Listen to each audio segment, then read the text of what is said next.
Good morning and welcome to my YouTube channel. I'm Joan Hayes and I'm going to do a tutorial today on a wet on wet technique I use. And so I'll start out this piece with some ultramarine blue and a little alizarin crimson. I'm going to go for a real dramatic little piece here. This is a 6x6 piece of paper. And I'm just going in for, to show you the technique more than anything, but it's basically keeping it as loose as possible. I'm going to actually bring in some Payne's Gray into the piece too. I'm going to work the foreground a little bit, just keeping the drama going. You notice the movement of the pigment as I go.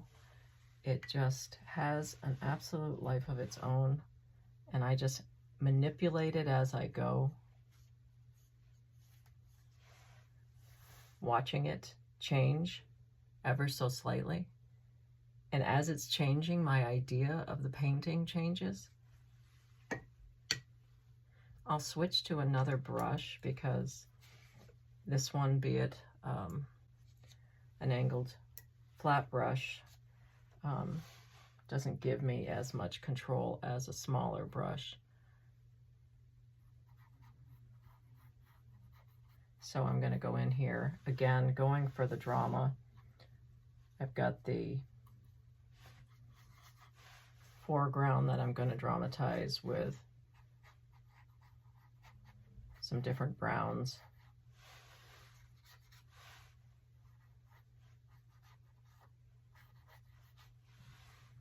And I'm going to flip the piece upside down. It's moving in such a way that it's headed too far down, right? So I want it to go back up a little bit. And you see the water, if you can see that, the water is moving it. And it's doing a little action here on the side that I don't like. So I'm going to kind of fan that out a little bit.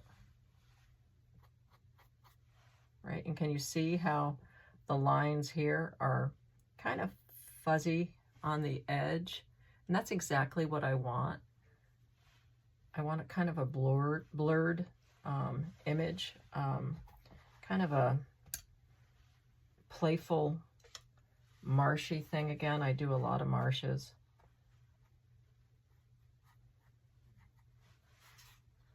And basically, watching it move.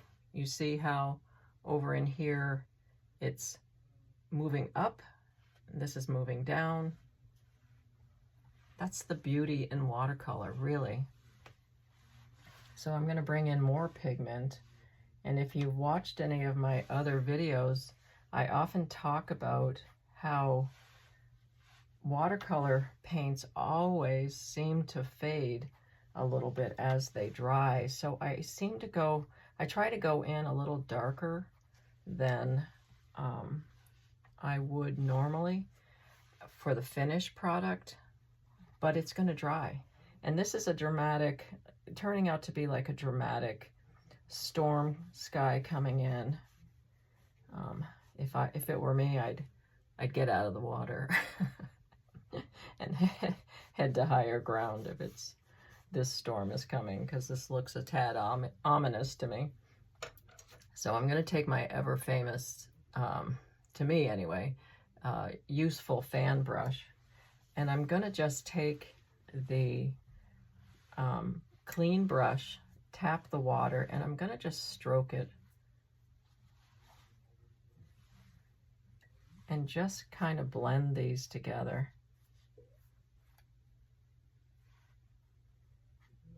Just to see what it does. And again, I'm not looking for this to be a masterpiece or anything of the sort. It's just a tutorial on how to play with wet on wet.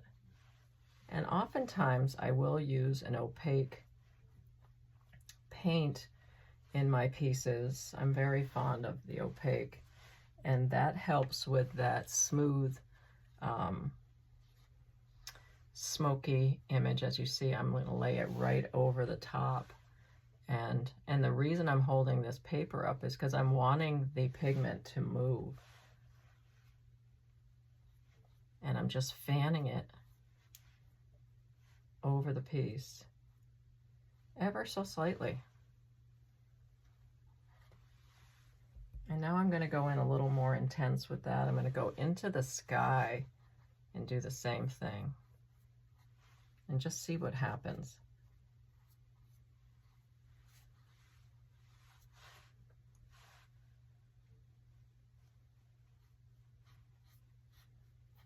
You see that? It just smokes it out just a little bit. You see that?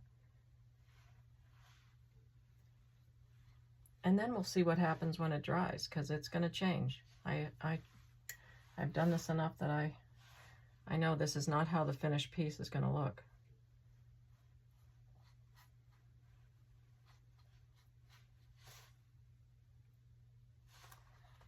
But I like it. It's got a little zigzag. I'm going to go in with a smaller brush and give a little more detail.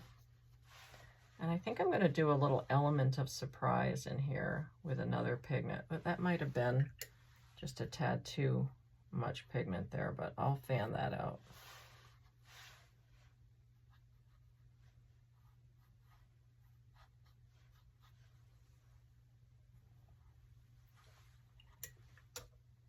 So I'll take my fan brush again, and I'll just gently, and I really am doing this gently, just gently stroking the piece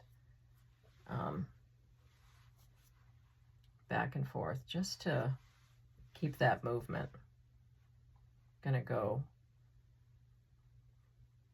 vertically, and then I'm gonna go horizontally.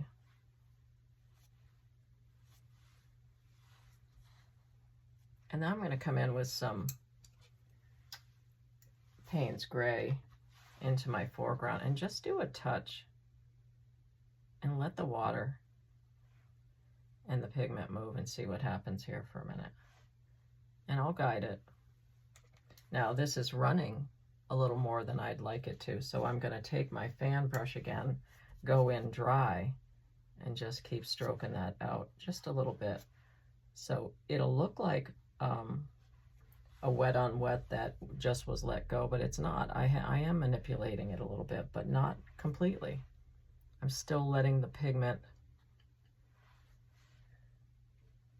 work itself, but I'm guiding it. And then I'm going to come in and I'm going to fan it again. I'm going to go vertically down again, just bringing that down.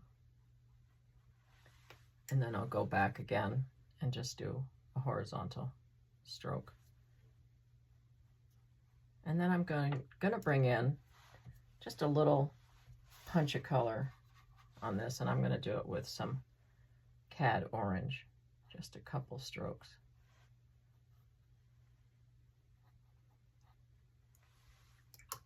Come back in with my fan.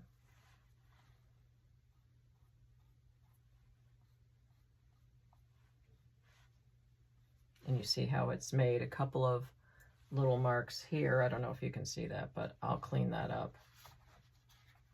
Turn it upside down. Take a look-see at what I've done. And I'm going to let it dry for a little bit. I'll come back and I'll show you how it dried and how different it is from how it looks now. And then I'll show you how I manipulate it while it's dry.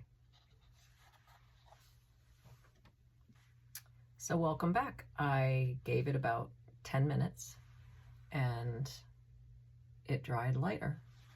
Not a lot, but enough that I need to play with it again.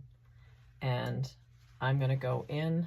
I think I noticed a couple of things, that the light in the sky wasn't as light as I wanted it to be. So I'm going to come in with the opaque and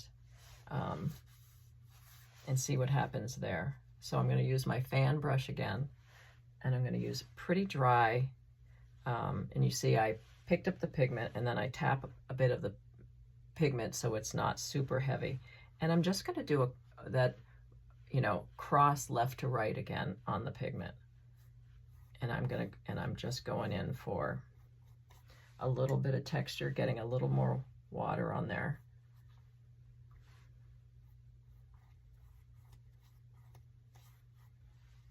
Now I want to make this a little more noticeable, dramatic.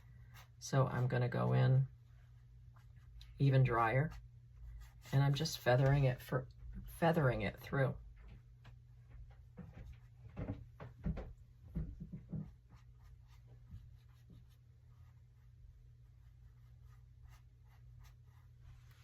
Again, this is just a stormy sky, stormy day. You know, I started this piece out, just not knowing what I'm gonna do. And it's basically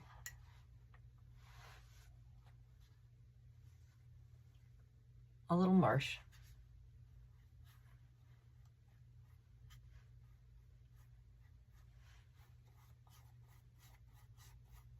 In a heavy storm that's coming.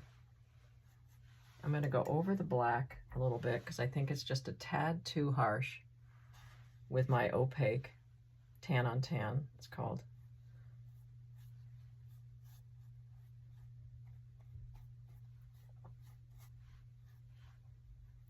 Kind of manipulating the black so it stands out a little bit, but not completely. And I'm going to leave this piece alone. I think I like it. Tell me what you think. If you've liked this tutorial, I'd appreciate you following me, subscribing, liking what I do, and I hope to see you next time on the next painting. You have a great day, and pick up a paintbrush and paint.